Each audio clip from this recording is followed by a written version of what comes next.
കേരളം കഴിഞ്ഞ ദിവസങ്ങളിൽ ചർച്ച ചെയ്യുന്ന ഏറ്റവും പ്രധാനപ്പെട്ട വാർത്തയിലേക്ക്. കോഴിക്കോട് എലത്തൂരിൽ ട്രെയിനിൽ തീയിട്ട കേസ് അന്വേഷിക്കാനുള്ള പ്രത്യേക സംഘത്തെ നിയോഗിച്ചു. മലപ്പുറം ക്രൈംബ്രാഞ്ച് SP വിക്രമന്റെ നേതൃത്വത്തിൽ 18 സംഘമാണ് അന്വേഷിക്കുക. കൂടുതൽ വിവരങ്ങളുമായി വിനോദാണ് ചേരുന്നത്. വിനോദ, എന്താണ് അന്വേഷണ സംഘം സംബന്ധിച്ച ഏറ്റവും പുതിയ വിവരങ്ങൾ?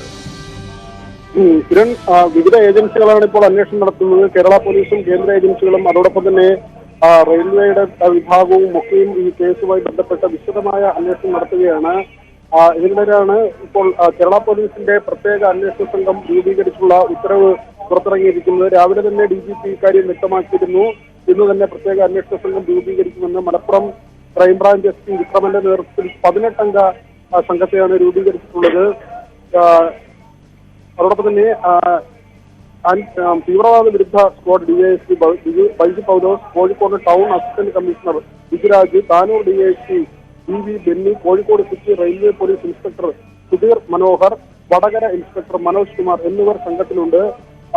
ADGP Ajith Kumar, law and order ADGP ആണ് അദ്ദേഹത്തിന് രാവിലെ തന്നെ ഇക്കാര്യങ്ങൾ നിരീക്ഷിക്കുന്നതിനും അന്വേഷണവുമായി ബന്ധപ്പെട്ട കാര്യങ്ങൾ വിലയിരുത്തുന്നതിനുമുള്ള നിർദ്ദേശം DGP നൽകിയിരുന്നു. സ്വാഭാവികമായും ഇപ്പോൾ ഈ പ്രത്യേക സംഘം വന്നെങ്കിലും അദ്ദേഹത്തിന്റെ ഒരു മേൽനോട്ടം ഈ സംഘത്തിന് മേലുണ്ടാകും. ഏതായിരുന്നാലും വിപുലമായ അന്വേഷണം, തീവ്രവാദം, മാവോയിസ്റ്റ് ബന്ധം തുടങ്ങിയ കാര്യങ്ങൾ ഉൾപ്പെടെയുള്ള കാര്യങ്ങൾ എന്തൊക്കെ, അല്ലെങ്കിൽ ഇങ്ങനെ ഒരു അക്രമ സംഭവത്തിന് പിന്നിൽ ഉണ്ടായോ എന്ന കാര്യം ഈ പ്രത്യേക അന്വേഷണ സംഘം പരിശോധിക്കും. കിരൺ, വിനോദ, ഈ അന്വേഷണ സംഘത്തെ ഇപ്പോഴാണ് രൂപീകരിച്ചെങ്കിലും നേരത്തെ തന്നെ ഇവർക്ക് അന്വേഷണത്തിന്റെ ഭാഗമാകാൻ നിർദ്ദേശം നൽകിയിരുന്നു, അങ്ങനെയാണോ? ADGP-യോടാണ് നിർദ്ദേശിച്ചിരുന്നത്. MR അജിത് കുമാറിനോട് ഇക്കാര്യങ്ങൾ നോക്കണമെന്ന കാര്യം, അല്ലെങ്കിൽ ഈ കേസുമായി ബന്ധപ്പെട്ട് കാര്യങ്ങൾ പരിശോധിക്കണം, കൃത്യമായ ഉദ്യോഗസ്ഥർക്കുള്ള നിർദ്ദേശങ്ങളും കേസുമായി ബന്ധപ്പെട്ട നിരീക്ഷണവും അതെല്ലാം തന്നെയാണ് ADGP-ക്ക് ചുമതലയായി രാവിലെ തന്നെ നൽകിയിരുന്നു.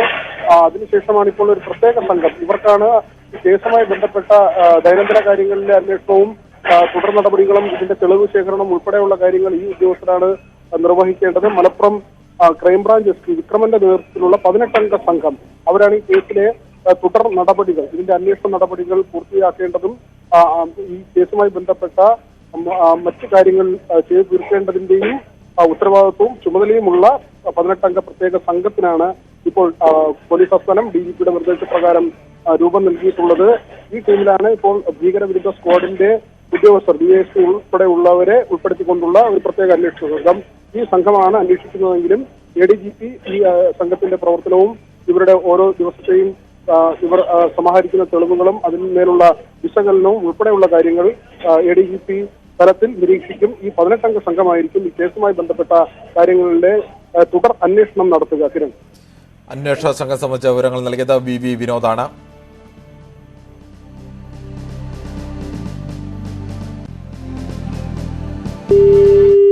കോഴിക്കോട് എലത്തൂരിൽ ട്രെയിനിൽ തീയിട്ട കേസിൽ ഒരാൾ പിടിയിലായി. ഇയാളെ ചോദ്യം ചെയ്തു വരികയാണ്. രേഖാചിത്രവുമായി സാമ്യമുള്ളയാളാണ് കസ്റ്റഡിയിലുള്ളത്. കൂടുതൽ വിവരങ്ങളുമായി വിനേഷ് കുമാറാണ് ചേരുന്നത്. വിനേഷ്, എങ്ങനെയാണ്, ഇയാൾ തന്നെയാണോ എന്ന് ഉറപ്പിക്കാൻ കഴിഞ്ഞിട്ടുണ്ടോ, അതോ രേഖാചിത്രത്തിന്റെ സാമ്യം വെച്ചപ്പോൾ സംശയത്തിന്റെ അടിസ്ഥാനത്തിൽ ചോദ്യം ചെയ്യൽ തുടരുകയാണോ?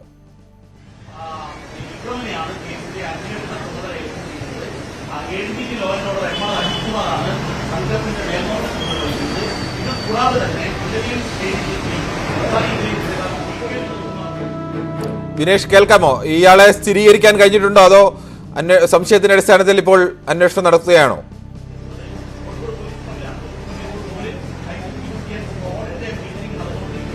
കിരൺ ബാബു, സംശയം മാത്രമാണ് ഇക്കാര്യത്തിലുള്ളത്. അതായത് ഈ പ്രതി ആണ് ഇയാൾ എന്ന് ഇതുവരെയും പോലീസിന് സ്ഥിരീകരിക്കാൻ കഴിഞ്ഞിട്ടില്ല. ATS-ന്റെ കസ്റ്റഡിയിലാണ് ഇയാൾ ഉള്ളത്. അതായത് ഇതിൽ പറഞ്ഞിരിക്കുന്ന ഈ സൈഫി പോലീസിന്റെ കസ്റ്റഡിയിലുള്ളതാണ്, ATS-ന്റെ കസ്റ്റഡിയിലാണുള്ളത് എന്നാണ് ഇപ്പോൾ നമുക്ക് ലഭിക്കുന്ന ഏറ്റവും വിവരം. പോലീസ് ഇതുവരെയും ഔദ്യോഗികമായി അറസ്റ്റോ അല്ലെങ്കിൽ പിടിയിലായതോ ആയുള്ള യാതൊരു സ്ഥിരീകരണവും ഉണ്ടായിട്ടില്ല. എന്തായാലും DGP ഉൾപ്പെടെയുള്ള ആളുകൾ കണ്ണൂരിൽ തന്നെ ക്യാമ്പ് ചെയ്യുകയാണ്. ഇതിൽ തന്നെ സംശയമുണ്ട്. കാരണം ADGP അല്പസമയം മുമ്പ് ഇതിന്റെ അന്വേഷണ ചുമതലയുള്ള ADGP അജിത് കുമാർ ഉൾപ്പെടെയുള്ളവർ തിരിച്ചിട്ടുണ്ട് ഇങ്ങോട്ട്. എന്തായാലും സാധാരണ നിലയിൽ DGP ഉൾപ്പെടെയുള്ള ആളുകൾ കോഴിക്കോടാണ് ഇങ്ങനൊരു സംഭവം നടന്ന് ഇവിടെ നിന്നുകൊണ്ട് സ്ഥിതിഗതികൾ വിലയിരുത്തുകയും മന്ത്രി വിളിച്ച യോഗത്തിൽ പങ്കെടുക്കുകയും പങ്കെടുക്കേണ്ടതാണ്. പക്ഷേ ഇവർ മന്ത്രി വിളിച്ച യോഗത്തിൽ DGP ഉൾപ്പെടെയുള്ള ആളുകൾ പങ്കെടുക്കില്ല. ഇവർ കണ്ണൂരിൽ തന്നെ ക്യാമ്പ് ചെയ്യുകയാണ്. സ്വാഭാവികമായും പിടിയിലായിരിക്കുന്നത് പ്രതിയാണ് എന്നുള്ളതിലേക്കുള്ള ഒരു സൂചന തന്നെയാണ് ഇതിലൂടെ നമുക്ക് വ്യക്തമാവുന്നത്. എന്തായാലും ഒരു കാര്യം വ്യക്തമാണ്, ഇപ്പോൾ ATSന്റെ കസ്റ്റഡിയിൽ ഒരാളുണ്ട്. അയാൾ പ്രതിയാണോ എന്നുള്ളത് പോലീസ് അക്കാര്യത്തിൽ ഇതുവരെയും പോലീസിൽ നിന്നൊരു ഔദ്യോഗിക സ്ഥിരീകരണം ഉണ്ടായിട്ടില്ല. എന്തായാലും ഈ സ്ഥലം സന്ദർശിച്ച് തെളിവെടുക്കേണ്ട ATS IG വിജയൻ കോഴിക്കോട് എത്തിയിരുന്നു. കോഴിക്കോട് പക്ഷേ അയാൾ ഈ സ്ഥലത്തേക്ക് പോയില്ല. പകരം ഇപ്പോൾ പോലീസ് ക്ലബ്ബിലാണുള്ളത്. ഞാനിപ്പോൾ ഉള്ളത് പോലീസ് ക്ലബ്ബിലാണ്. ഈ പോലീസ് ക്ലബ്ബിൽ ഒരു അടിയന്തര യോഗം നടന്നുകൊണ്ടിരിക്കുകയാണ്. അല്പസമയത്തിനകം തന്നെ IG വിജയൻ ഇങ്ങോട്ട് തിരിക്കും, ഇങ്ങോട്ട് ഇറങ്ങും. അപ്പോൾ ഒരുപക്ഷെ ഈ പിടിയിലായിരിക്കുന്ന പ്രതിയാണോ എന്നുള്ള കാര്യത്തിൽ അദ്ദേഹം വ്യക്തമാക്കും എന്നാണ് ഇപ്പോൾ നമ്മൾ പ്രതീക്ഷിക്കുന്നത്. അല്ലെങ്കിൽ അങ്ങനെ ഈ പിടിയിലായിരിക്കുന്ന ഇയാൾ തന്നെയാണോ യഥാർത്ഥ പ്രതി എന്നുള്ള കാര്യത്തിലുള്ള ഒരു സ്ഥിരീകരണം അദ്ദേഹത്തിൽ നിന്ന് ഉണ്ടാവും എന്ന് തന്നെയാണ് നമ്മൾ പ്രതീക്ഷിക്കുന്നത്. എന്തായാലും പോലീസിലെ ഉന്നത അധികാരികളെല്ലാം തന്നെ കണ്ണൂരിൽ തന്നെയാണ് ക്യാമ്പ് ചെയ്യുന്നത്. സാധാരണ നമുക്കറിയാം സംഭവം നടന്നിരിക്കുന്നത് കോഴിക്കോടാണ്. കോഴിക്കോട് പോലീസിന്റെ അധികാരികളെല്ലാം തന്നെ ഉണ്ടെങ്കിൽ പോലും ഈ DGP ഉൾപ്പെടെയുള്ള ആളുകളും ADGP എല്ലാവരും ഇപ്പോൾ ഉള്ളത് കണ്ണൂരിലാണ്. ഇത് സംബന്ധിച്ച് ഇപ്പോൾ പിടിയിലായിരിക്കുന്ന ഇയാൾ, ഈ നോയിഡ സ്വദേശിയായ ആൾ, അതായത് പോലീസിന്റെ കസ്റ്റഡിയിലുണ്ട്, ATSന്റെ കസ്റ്റഡിയിലുണ്ടെന്ന് പറയുന്ന ആൾ നോയിഡ സ്വദേശിയാണ്. ഇയാളെ ചുറ്റിപ്പറ്റി തന്നെയാണ് ഈ രേഖാചിത്രവുമായി ഇയാൾക്ക് സാമ്യമുള്ളതാണ്. ഈ രേഖാചിത്രം പുറത്തു വന്നതിന് ശേഷം, അതായത് ഈ രേഖാചിത്രത്തിൽ കൃത്യമായി ഇയാളെക്കുറിച്ച് മൊഴി നൽകിയിരിക്കുന്ന ആളായ റാസിഖ്, അതായത് ഈ യാത്രക്കാരനായ റാസിഖ് ഉൾപ്പെടെയുള്ള ആൾ പോലീസിന്റെ പൂർണ്ണമായ സംരക്ഷണത്തിലാണ്. അതുകൊണ്ട് തന്നെ ഈ പിടിയിലായിരിക്കുന്ന അതല്ലെങ്കിൽ ഈ പോലീസിന്റെ കസ്റ്റഡിയിലുള്ള ആൾ പ്രതി തന്നെയാണോ എന്നുള്ളത് റാസിഖ് ഉൾപ്പെടെയുള്ള ആളുകളെ കൊണ്ടുവന്ന് സ്ഥിരീകരിക്കേണ്ട ഒരു ഉത്തരവാദിത്വം കൂടി പോലീസിനുണ്ട്. അത്തരത്തിലുള്ള ഒരു നടപടിക്രമങ്ങൾ ഇപ്പോൾ നടന്നുകൊണ്ടിരിക്കുന്നുണ്ട് കണ്ണൂരിൽ എന്നാണ് നമുക്ക് ലഭിക്കുന്ന ഏറ്റവും പുതിയ വിവരം. എന്തായാലും പ്രതി ഇയാൾ തന്നെയാണ് എന്നുള്ള കാര്യത്തിൽ പോലീസിൽ നിന്ന് ഔദ്യോഗികമായ സ്ഥിരീകരണമൊന്നും ലഭിച്ചില്ലെങ്കിൽ പോലും ഈ സൂചനകൾ, പോലീസിൽ നിന്ന് ലഭിക്കുന്ന സൂചനകൾ അനുസരിച്ച് ഇയാളിലേക്ക് തന്നെയാണ് എത്തുന്നത്. അതായത് ഈ നോയിഡ സ്വദേശി തന്നെയാണ്. ഇയാൾ കോഴിക്കോട് താമസിച്ചിട്ടുണ്ട്. ഇയാളൊരു കാർപ്പന്റർ ആണോ എന്നുള്ളൊരു സംശയം കൂടി ബലപ്പെടുന്നുണ്ട്. എന്തായാലും ഇയാളിൽ നിന്ന് ലഭിച്ചിരിക്കുന്ന ഈ രേഖകളെല്ലാം തന്നെ പരിശോധിച്ചിട്ടുണ്ട്. ഇത് പരിശോധിച്ചതിന്റെ അടിസ്ഥാനത്തിലും ഇയാളുടെ മൊബൈൽ ഫോണും മറ്റും പരിശോധിക്കുകയും ചെയ്തിട്ടുണ്ട്. ഇതിൽ നിന്നെല്ലാം തന്നെ ഇയാൾ കാർപ്പന്റർ എന്ന ആ പുസ്തകത്തിൽ എഴുതി വെച്ചിട്ടുണ്ട്. അയാളുടെ കയ്യിൽ നിന്ന് പോലീസിന് അയാളുടെ ബാഗിൽ നിന്ന് ലഭിച്ചിരിക്കുന്ന നോട്ട്ബുക്കിൽ എഴുതി വെച്ചിട്ടുണ്ട്. ഇത് കണ്ടെത്താൻ പോലീസിന് കഴിഞ്ഞിട്ടുണ്ട്. അതായത് ഇയാൾ കാർപ്പന്റർ ആണോ എന്നുള്ള കാര്യം ഉൾപ്പെടെയുള്ള കാര്യങ്ങൾ, അതായത് ഇയാളുടെ മൊഴി ഇയാൾ ചോദ്യം ചെയ്തുകൊണ്ടിരിക്കുകയാണ്. ഇയാളുടെ മൊഴി അനുസരിച്ച് ഇയാൾ തന്നെയാണ് കുറ്റം ചെയ്തത്, ഇയാൾ തന്നെയാണ് പ്രതി എന്നുള്ളത് ഒരു സ്ഥിരീകരണമാണ്. ഇനി ഔദ്യോഗിക സ്ഥിരീകരണം മാത്രമാണ് നമുക്ക് ലഭിക്കേണ്ടത്. എന്തായാലും അല്പസമയത്തിനകം തന്നെ IG വിജയൻ ഇവിടെ എത്തും. വിജയൻ ഇപ്പോൾ ഇവിടെ പോലീസ് ക്ലബ്ബിൽ മീറ്റിംഗിൽ നടന്നുകൊണ്ടിരിക്കുകയാണ്. മീറ്റിംഗ് പൂർത്തിയായ മുറയ്ക്ക് അദ്ദേഹം താഴോട്ടിറങ്ങും എന്നാണ് നമുക്ക് അറിയാൻ കഴിയുന്നത്.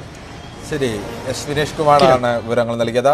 എന്തായാലും പ്രതി എന്ന് സംശയിക്കുന്ന ഒരാൾ ഇപ്പോൾ പോലീസിന്റെ പിടിയിലായിട്ടുണ്ട്. അയാൾ തന്നെയാണോ പ്രതി എന്നത് സംബന്ധിച്ച് പോലീസ് അന്വേഷണം നടത്തി വരികയാണ്.